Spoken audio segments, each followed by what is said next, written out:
Hey there, everybody. My name's Chris. Welcome back, and yeah, we're jumping into another little bit of FM24 here with Swansea City, with the uncertainty over the club at the moment, the kind of poor few years since the Premier League days, and then with the lack of announcement or update promised in January for FM25. That you know, not sure why we had silence and no announcement, no update at all. But yeah, there's a lot of confusion over that and what their release schedule is going to kind of keep looking like. So, updated database, few ideas. The transfer deadline now has passed. It was an interesting day. There were like 4 or 5 deals for Swansea. I thought, I might have to go in and make a few additional signings. No, not really. I mean, there's one that I didn't do that actually turned out to be a signing in real life. So if we look at O'Brien, oh, that's not how you spell O'Brien. But yeah, Lewis O'Brien came in on a loan deal without the clause to buy permanently, and I would not turn that deal permanently in game. I don't think he's quite good enough, and for 2.2 million, we can just buy him outright anyway because he is transfer listed. So yeah, it's someone I scouted that I don't think is going to move the needle too much right now. Um, so yeah, I'm okay with missing out on that one. We still got the Melka Waddell deal, and then I set up another deal within game, not related to any Swans news. That is Semi. I'm not really even sure how to pronounce Kilishoy. I'm gonna take a stab. That sounds about right.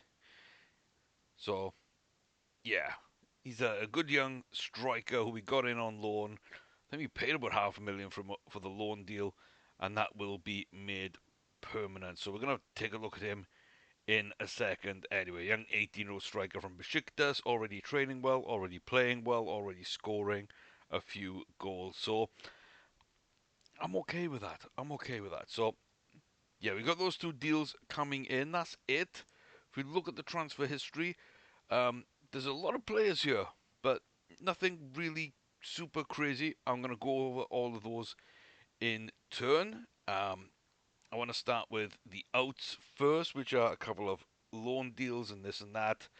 Abdullah's move did go through, as did Matt Grimes to Coventry City for 40 grand. So the big ones there went out. The big one coming in real life, didn't happen. So Jacob Wright is, I believe, supposed to be. Yeah, there was something that went wrong. So he doesn't actually join us in real life. We do get him in game, and we can already see that he is worth a lot of money and looks really, really good. And that's really annoying that we have a player, young player of that quality, coming in from Man City's academy. That Man City fans that I've spoken to and I've read are kind of unsure about why he was leaving. They didn't want him to leave. They thought that he was very close to getting into the first team squad last year, which was their title winning season. They've got another couple of young prospects that, maybe why not. I think, who's their other young midfielder? There's one or two that they liked. Let me take a look here. See if I can quickly see the name and see what they look like in game. Um, I know McAtee. It wasn't McAtee though. O'Reilly. Nico O'Reilly's definitely one. They're very high on. Um, he's more of an attacking midfielder and, you know, doesn't really fill the same roles. Same with James McAtee. They're very much more attack minded midfield. I think those are the main. Those are the main one would be O'Reilly. I've heard about a lot recently, being on the edges, the fringe of that first team, and McAtee as well, being the other. I'm sure there was a defender or defensive-minded midfielder. I don't know who that was. I know Kieran Brecken as well. So it's tough to get into the side, but Jacob Wright is very, very highly thought of by their fans. And he didn't come to us. There was rumours then that instead there was a loan deal with, or maybe even a permanent deal, loan to buy with Norwich that I don't even think went through. To be honest with you, I didn't really check. I was kind of disappointed we didn't get him, and I didn't feel the need to kind of dig any more into that wound. So, yeah, um, yeah. Maybe he didn't move. Maybe he's available at the end of the season. In this universe, he does come for that initial 3 million with 1.5 to 2 million extra um, in clauses on top. So he has joined. Another big signing, 925k, is Swedish goalkeeper Samuel Brolin. He is on as an exceptional player. So, you know, the uh, the work permit is, well, it failed, and we had to allocate one of our 4 places for the excellent, exceptional, whatever it is, sporting contract. Yeah, I can't remember exactly what it stands for now. I had it in my mind, and it's now gone. He is a little bit of a weird one for me, where he's probably just a stopgap, but he's going to be as good as Vigoro is now, and we need to keep pushing and getting better in goals. We are conceding goals, and if and when we make the move into the Premier League, I need someone that's at least there for a year while we figure other things out to try and keep us a little bit safe. So he comes in, he looks pretty decent, hits big matches, and he's going to take a little time to adjust. But I think he's pretty good overall. 6'8", 19 jumping reach, 17 aerial reach, and then a 16 command of area. So when you look at it, look at even the handling reflexes, another 2 big ones, 14s, one-on-ones are 13s, throwing, kicking, and communication at 12. Everything's almost there. Everything's pretty good championship to low-end Premiership level, which is what we need. So I'm kind of banking on him being the new number one. We did also bring in Tomasz Kubek as the backup goalie on a free, 31 years of age, been playing all over the place, but most recently of Augsburg, and he's come in and done an okay job for us as well. So that allows us to move on from Vigoro, who, you know, is older and was getting interest. We didn't sell him in the window. That's kind of what I thought might happen. We'd sell him in the window. We didn't end up doing that. But Brolin comes in as a decent player. And then a couple of players are out of contract at the end of the year that I paid a tiny bit of money to get in earlier, because I wanted to see what they were doing. Guys, I kneecapped myself with this one, didn't I? Benab Dello ahead, I think. Solid young left back prospect.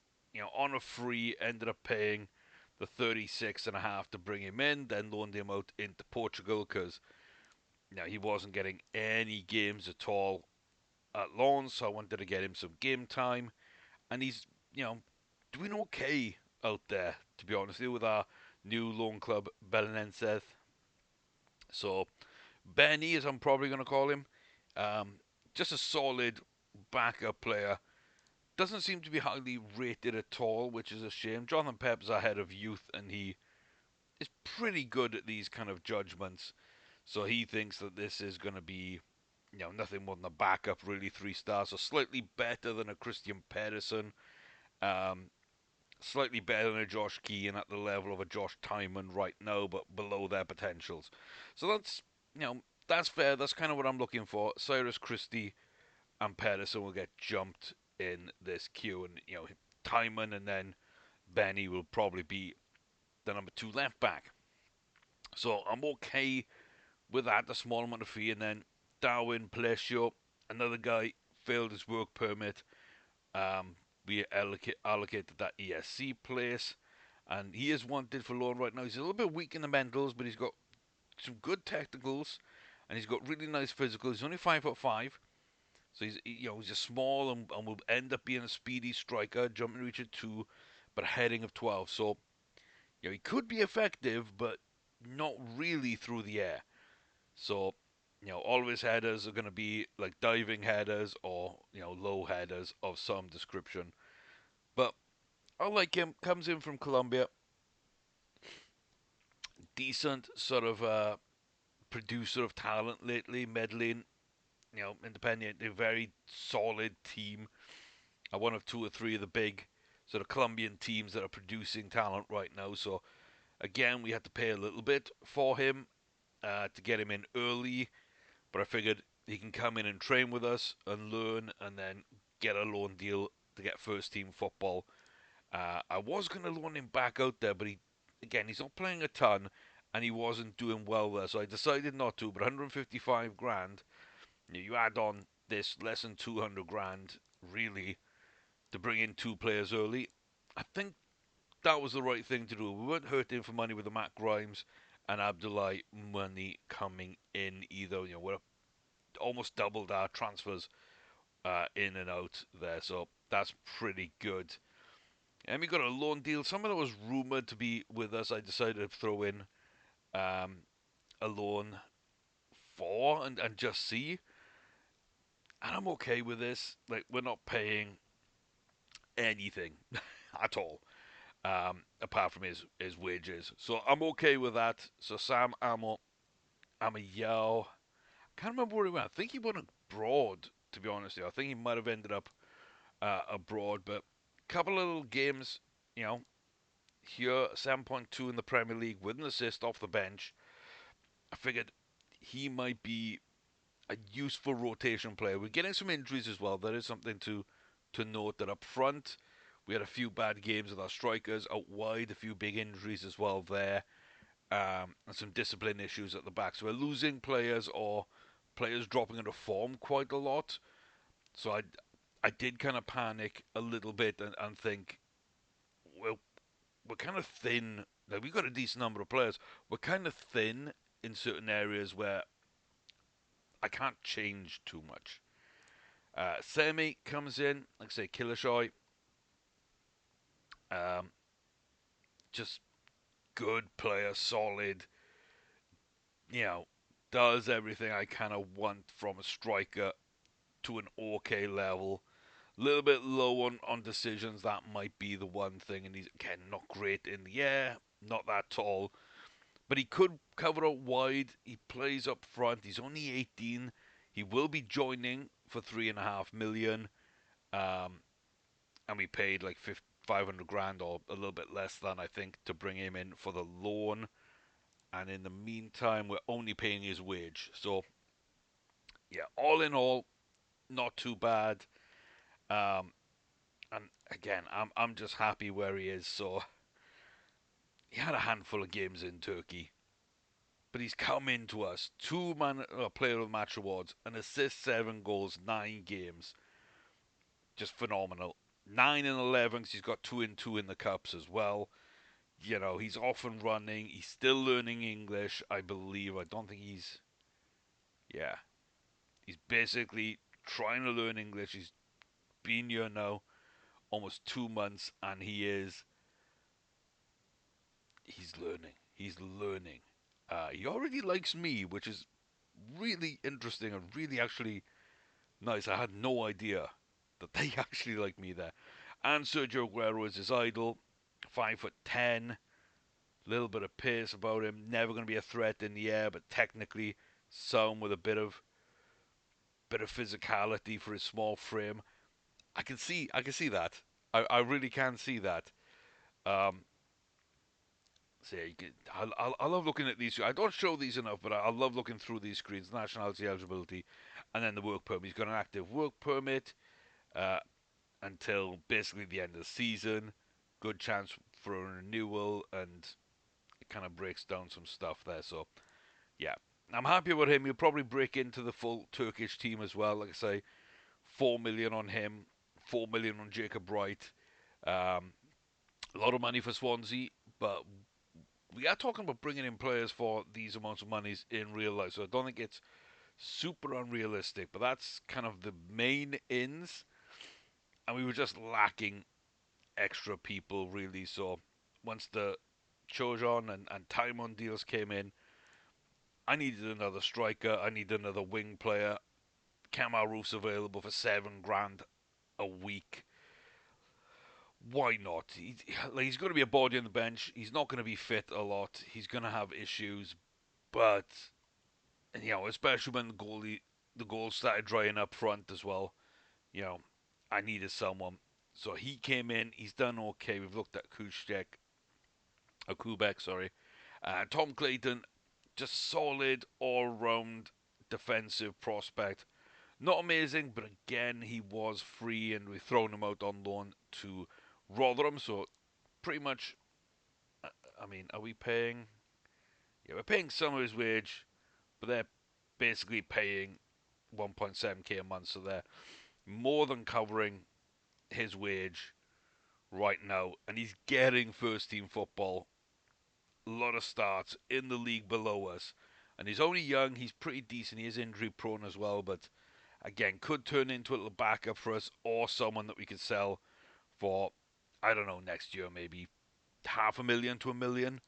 So it's a nice it's a nice deal to make without that much risk, let's say. Not that much risk for us to take. And then one of my favorite free transfer signings I've made a few times, uh, at different clubs when I've just been messing around. Not the best report of all time, but it's a young winger who's got potential to play in the Premier League, and I believe that because I have seen him move in that direction, and he's got some nice flair and unpredictability, creativity, kind of traits that I want in my wingers. I don't want to handicap them like as I was saying, don't handcuff them like players like Jack Grealish at Man City, where the creativity has been kind of stifled out of them. They're just another cog in the machine. I don't want that from those players. So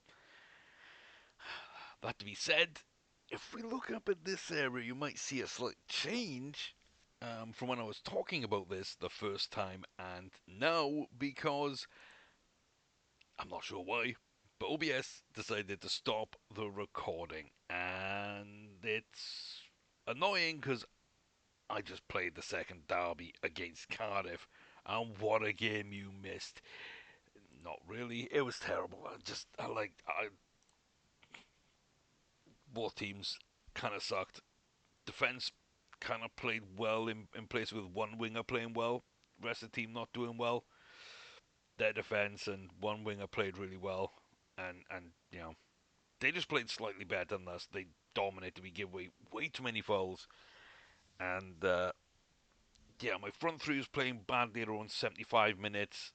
The two bookings at the back, I literally just changed all five of those in one go. And we were coming into the game, we were playing okay, but really the only difference is here just around the half-time mark, where Cardiff started playing better than us, and they ended the first half better than us, started the second better than us, and then we just kind of almost identical the rest of the game. We were poor, they should have won, but yeah, both teams sucked. And part of me is glad that you didn't have to watch it, but part of me is also sad then that I didn't just simulate it because I had to watch it.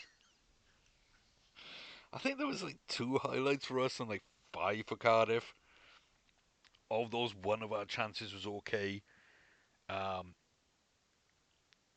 and like 2 of the Cardiff chances were okay. One they probably should have scored from, definitely.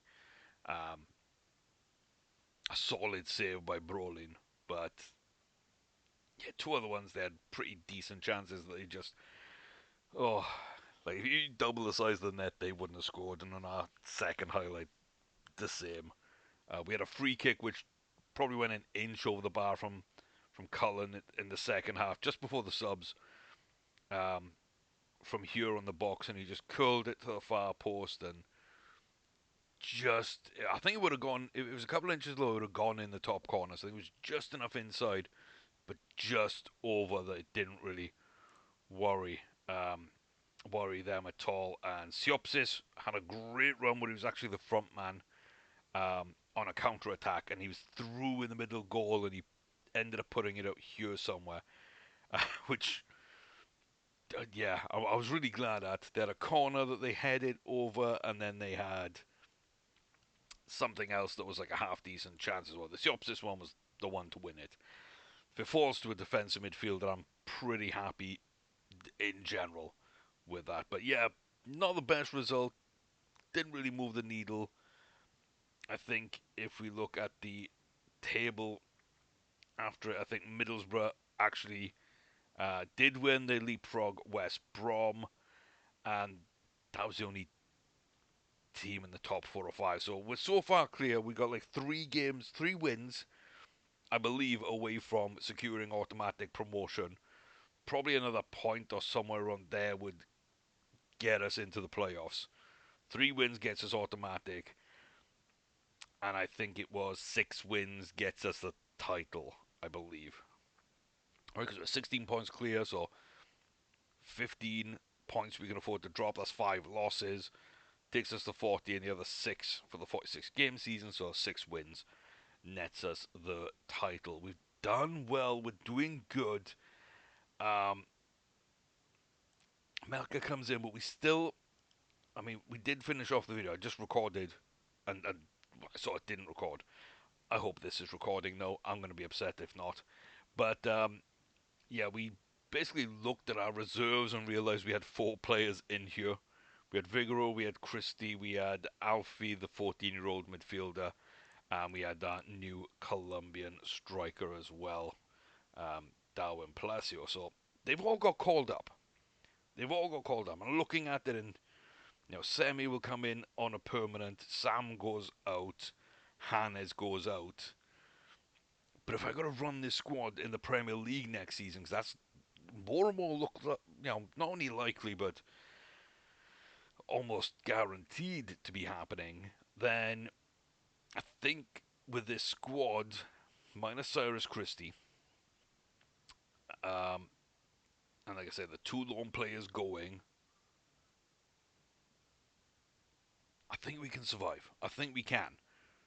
We got enough strikers. We got enough wingers, strikers, enough wingers. So we kind of covered up front for that front 3.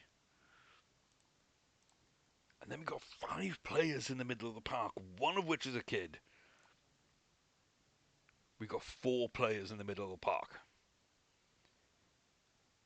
I need another couple of bodies there, I think. Melka Waddell will be number 1. Probably need at least 1 more. We got young players that can definitely come in and affect those numbers, but like it is a little threadbare. We've got our backup and starting fullbacks. That's fine. And we've got 3 centre backs. Probably need another one of those, and I'm happy goalkeeper wise. So we're starting to look at those kind of targets now. So if you've got any suggestions, by all means, throw them in the hat, and we will go forward. But yeah, he's going to make an impact. I'm pretty sure of it. We still need a few more pieces to fall our way. And I can actually show you the results because you didn't see those, just in case anyone's interested in them and how they move the table about. You can see little moves and everything there. QPR rising off the bottom. I didn't even realize that. See, I looked at him. I thought, if I had 5 millions, excuse me, if I had 5 million quid, could I pair Shella with Vipotnik? Like, that would be interesting, no? That to me would be pretty interesting. They've got a few games coming up which would be okay. Is he not in? No, Sherlock's not in the squad. Okay, I thought they were both in the squad. So Vopotnik's in the squad. 7 caps, 3 goals. He's got 8 caps, no goals. But a couple of Zans up top, I almost wanted to go. It just didn't really make sense financially or the player wise. But yeah, I've given everyone a couple of days off. I did ask if Cyrus Christie wanted to leave on a free. He said no, he wants his money. And I'm not just going to pay him up. I might pay him up front 3 grand. Let's just get it done with. Let's just get it done with. Let's get him out. I want to sell Pedersen, but I'm not sure if the young French kid's good enough for next season in the Premier League as a backup left back. I want to sell Jay Fulton, but we're so thin in midfield that it's unbelievable. I'd want to sell Vigaro. That might happen. And I want to sell Janelli and probably Roof as well. And we might have enough numbers for that. 3 wingers, Bianchi as a 4th winger, and our 4 strikers. So we've got our starters and our backups in place. Technically, we'd have our starters and our backups in place, but Alfie would get replaced by probably Ben Lloyd. Starters and backups in place. Timon and Choajon, not the young French, not Benny, but Choajon as our backup. Starters, backup. I need a centre back for that to work. Starter and backup. So yeah, call up a young midfielder. Sell Roof, sell Ginley, sell Fulton. I think they're 3 of the worst players still in this team that don't have that much room to grow or any room to grow. Sell Vigaro. Now, by doing that, we're like selling a 30-year-old, a 29-year-old, a 29-year-old, a 31-year-old, and a 26-year-old.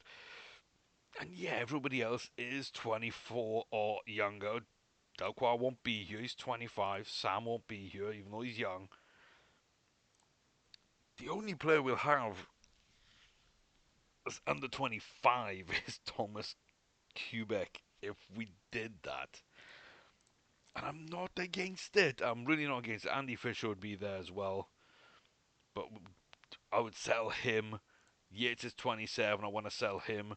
Kukurevic. I want to sell. That's it, actually. Yates, Kukurevic, and Fisher from the youth team. The youth team. The reserves. Yeah, and Cyrus Christie is leaving us. So, Jean comes in as backup left back. Could probably get away as a 4th centre back either Clayton or Lissa, even though they're definitely not good enough.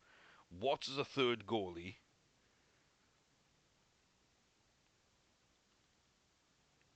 One of these midfielders, whichever one I like better, probably Ben Lloyd. Cottrell's solid, nothing wrong with him. Ben's a little more rounded in places, and Congreve needs a little more work. But yeah, one of those 2 called up into the first team next season, and I think we're good. And that gives us an extra striker, winger, extra couple of midfielders, extra left back, extra centre backs. We're really going to be threadbare. We're going to be about 30 players in total without bringing in more.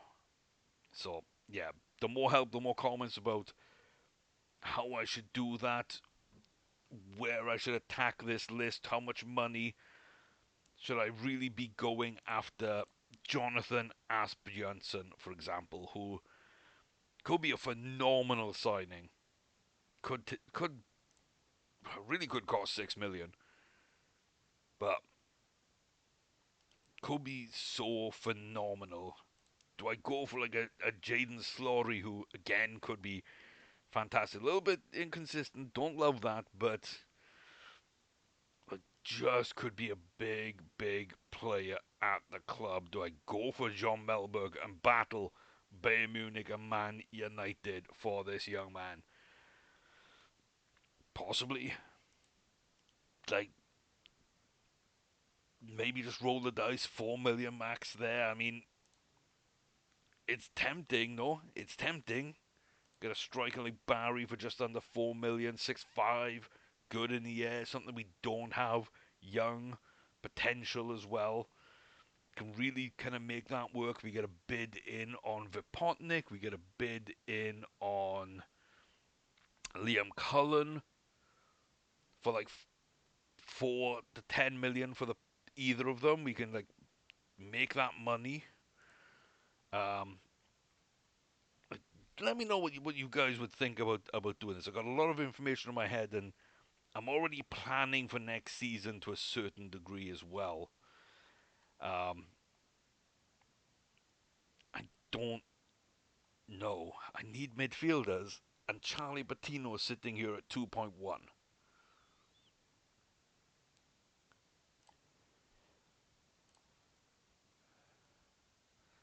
Only just signed a new contract. When did you sign that contract? Oh, you're killing me. You're killing me. You just signed in January. And now you're not 2.1 anymore. Still show me 2.1. It's not showing me 2.1 there anymore. I don't. Why didn't that update? Okay. But Barry is 3.9.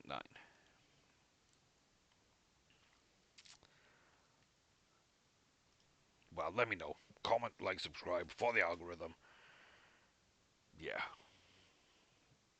We'll see you next time with a better recording.